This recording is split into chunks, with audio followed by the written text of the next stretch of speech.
Venezuela Iran ପରେ କିଏ?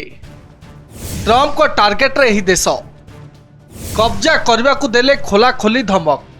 America ରାଷ୍ଟ୍ରପତି ଡୋନାଲ୍ଡ ଟ୍ରମ୍ପ ବିଶ୍ୱ ରାଜନୀତିର ରଣଭୂମିରେ ଏକ ନୂଆ ମୋର୍ଚ୍ଚା ଖୋଲିବାର ସ୍ପଷ୍ଟ ସଂକେତ ଦେଇଛନ୍ତି। ମିଆମିରେ ଆୟୋଜିତ ଏକ ସ୍ୱତନ୍ତ୍ର କାର୍ଯ୍ୟକ୍ରମକୁ ସମ୍ବୋଧିତ କରି ଟ୍ରମ୍ପ ଘୋଷଣା କରିଛନ୍ତି ଯେ ଇରାନ ଏବଂ ଭେନେଜୁଏଲା ପରେ ଏବେ କ୍ୟୁବା ପାଳି। ଟ୍ରମ୍ପଙ୍କ ଏହି ବୟାନ କେବଳ କ୍ୟୁବା ନୁହେଁ ବରଂ ସମଗ୍ର ଲାଟିନ୍ ଆମେରିକାରେ ରାଜନୈତିକ ବାତାବରଣକୁ ଉଷ୍ମ କରିଦେଇଛି। ଟ୍ରମ୍ପ କ୍ୟୁବା ବିରୁଦ୍ଧରେ କେଉଁ ପ୍ରକାର ପଦକ୍ଷେପ ନେବେ ସେ ନେଇ କୌଣସି ସ୍ପଷ୍ଟ ରୋଡମ୍ୟାପ୍ ରଖିନାହାନ୍ତି, କିନ୍ତୁ ସାମରିକ ଶକ୍ତି ପ୍ରୟୋଗ ନେଇ ସେ ଦେଇଥିବା ସଂକେତ ବେଶ୍ ଗୁରୁତ୍ୱପୂର୍ଣ୍ଣ। ସେ କହିଛନ୍ତି, ମୁଁ ଏକ ବିଶାଳ ସେନା ଗଠନ କରିଛି। ମୁଁ ଚାହୁଁଥିଲି ଯେ ଏହାର ବ୍ୟବହାର କରିବାକୁ କେବେ ସୁଯୋଗ ନ ଆସୁ, କିନ୍ତୁ ବେଳେବେଳେ ଶକ୍ତି ପ୍ରଦର୍ଶନ ଏବଂ ପ୍ରୟୋଗ ଜରୁରୀ ହୋଇପଡ଼େ। ମନେ ରଖନ୍ତୁ, କ୍ୟୁବା ହେଉଛି ପରବର୍ତ୍ତୀ ଲକ୍ଷ୍ୟ। ଟ୍ରମ୍ପ କ୍ୟୁବାର ଭବିଷ୍ୟତକୁ ଏକ ଫ୍ରେଣ୍ଡଲି ଟେକ୍ଓଭର ବା ମୈତ୍ରୀପୂର୍ଣ୍ଣ ଅଧିଗ୍ରହଣର ସମ୍ଭାବନା ବୋଲି କହିଥିଲେ ମଧ୍ୟ ଏହା ନହେଲେ ସାମରିକ କାର୍ଯ୍ୟାନୁଷ୍ଠାନର ଧମକ ଦେବାକୁ ପଛାଇ ନାହାନ୍ତି। ହ୍ୱାଇଟ୍ ହାଉସ୍ରେ ସେ ସାମ୍ବାଦିକମାନଙ୍କୁ କହିଛନ୍ତି ଯେ କ୍ୟୁବାକୁ ଆଜାଦ କରିବା କିମ୍ବା ଦଖଲ କରିବାର ସମ୍ମାନ ସେ ପାଇବାକୁ ଚାହାନ୍ତି। ଭେନେଜୁଏଲାରେ ନିକୋଲାସ ମାଦୁରୋଙ୍କ ସରକାର ପତନ ପରେ କ୍ୟୁବା ଏବେ ଏକାକୀ ହୋଇପଡ଼ିଛି। ଦୀର୍ଘ ସମୟ ଧରି ଭେନେଜୁଏଲା କ୍ୟୁବାକୁ ଶସ୍ତା ତୈଳ ଏବଂ ଇନ୍ଧନ ଯୋଗାଇ ଆସୁଥିଲା।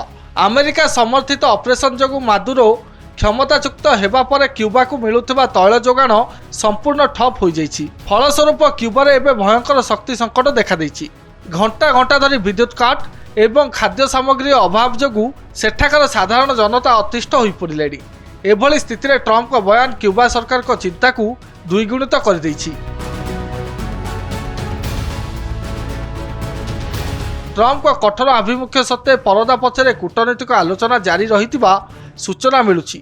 ନ୍ୟୁୟର୍କ ଟାଇମ୍ସର ରିପୋର୍ଟ ଅନୁସାରେ ଆମେରିକା ଚାହୁଁଛି କ୍ୟୁବା ରାଷ୍ଟ୍ରପତି ମିଗୁଏଲ ଡିଆଜ କାନେଲ ନିଜ ପଦରୁ ହଟିଯାଆନ୍ତୁ।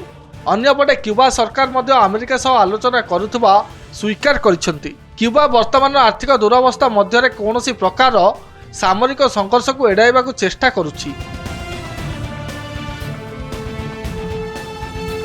ବର୍ତ୍ତମାନ ସମଗ୍ର ବିଶ୍ୱର ନଜର ଆମେରିକା ଉପରେ ରହିଛି। ଟ୍ରମ୍ପ କ୍ୟୁବାକୁ ନେଇ କେଉଁ କେଉଁ ଚାଲ ଚାଲୁଛନ୍ତି ଏବଂ ଏହା ଶାନ୍ତିପୂର୍ଣ୍ଣ ଭାବେ ସମାଧାନ ହେଉଛି କିମ୍ବା ଆଉ ଏକ ସାମରିକ ସଂଘର୍ଷର ରୂପ ନେଉଛି ତାହା ସମୟ କହିବ। କିନ୍ତୁ ଗୋଟିଏ କଥା ସ୍ପଷ୍ଟ ଯେ ଟ୍ରମ୍ପଙ୍କ ଆମେରିକା ଫାଷ୍ଟ ନୀତି ଏବେ କ୍ୟୁବା ଦୁଆରରେ ପହଞ୍ଚି ସାରିଛି। Bureau report, Kanak digital.